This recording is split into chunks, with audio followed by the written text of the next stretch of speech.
शांतिपुर नाम के छोटे से गांव में एक लड़का रहता था जिसका नाम रोहन था। रोहन को पतंग उड़ाने का बहुत शौक था। एक दिन बाजार में घूमते हुए उसने एक बूढ़े पतंग बेचने वाले को देखा। उसकी पतंगों के बीच एक अजीब काली पतंग थी जिसके बीच में एक चमकती हुई लाल आंख बनी हुई थी। ये पतंग अपने मालिक को खुद चुनती है, बूढ़ा आदमी धीरे से बोला। अगर ये तुम्हें चुन ले तो इसे कोई हवा गिरा नहीं सकती। रोहन ने पतंग का दाम पूछा। बूढ़े ने मुस्कुराते हुए कहा, ये तुम्हारी हो सकती है, लेकिन याद रखना, इसे कभी सूरज ढलने के बाद मत उड़ाना। रोहन ने वादा किया और खुश होकर पतंग लेकर घर चला गया। उसने जैसे ही पतंग आसमान में उड़ाई, वो बाकी सारी पतंगों से ऊपर जाने लगी। ऐसा लग रहा था जैसे वो जादुई हो। शाम को उसके दोस्त उसके पास आए और उसे पतंग फिर से उड़ाने के लिए कहने लगे। दोस्तों के जोर देने पर रोहन बूढ़े के चेतावनी को भूल गया और सूरज ढलने के बाद पतंग को आसमान में छोड़ दिया।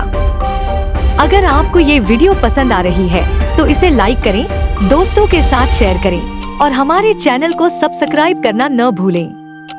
आपकी सपोर्ट हमें और भी बेहतरीन। शुरुआत में सब ठीक लग रहा था, लेकिन जैसे ही अंधेरा हुआ, पतंग अजीब तरह से खींचने लगी, जैसे किसी ने उसे पकड़ लिया हो। पतंग के बीच की लाल आंख अचानक चमकने लगी, जैसे वो जीवित हो। हवा में से एक डरावनी आवाज आई, मुझे आजाद कर दो। डर के मारे रोहन ने डोर छोड़ दी, लेकिन पतंग नीचे नहीं गिरी। वो आसमान में लटकी रही, उसकी चमकती आंख सीधी रोहन को देख रही थी। आवाज तेज और खतरनाक हो गई, तुमने नियम तोड़ा है। अब मैं आजाद हूँ और तुम्हें अपने साथ ले जाऊंगी। पतंग की डोर सांप की तरह लहराई और रोहन के हाथ पर कस कर लिपट गई। रोहन ने मदद के लिए चीखा, लेकिन उसके दोस्त डर के मारे भाग चुके थे। पतंग उसे खींचते हुए हवा में उठा ले गई और वो आसमान में ऊंचा होता चला गया। घबराए हुए रोहन को बूढ़े आदमी की चेतावनी याद आई।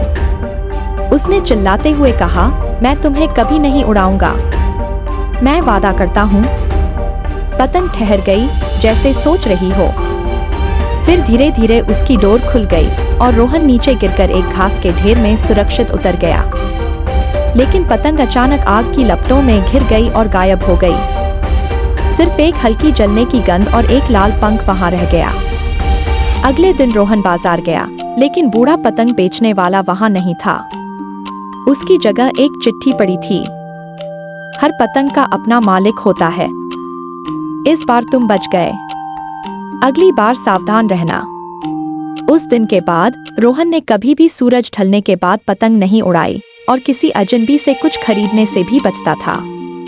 और वो काली पतंग जिसके बीच में लाल आंख थी, कहते हैं वो अब भी कहीं बाहर है, अपने अगले मालिक का इंतजार कर रही है।